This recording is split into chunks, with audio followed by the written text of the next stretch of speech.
How to turn off WhatsApp without disconnecting mobile data or Wi-Fi. Hi everyone, this is Kate and welcome back to another video. And in today's video, we will see how we can turn off WhatsApp without disconnecting mobile data or Wi-Fi. So without further delay, let's get started. First of all, launch your WhatsApp application in your mobile device. From here, tap on three dot icon from the top right corner, then tap on Settings.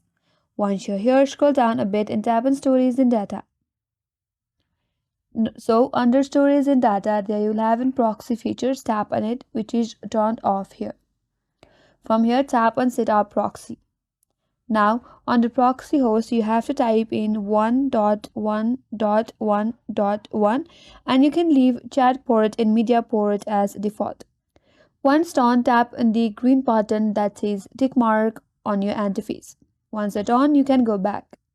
Now your proxy feature has been turned on and your WhatsApp is disconnected without disconnecting your mobile data or Wi-Fi. And if you want to turn it off again, you can simply turn off Use Proxy from here.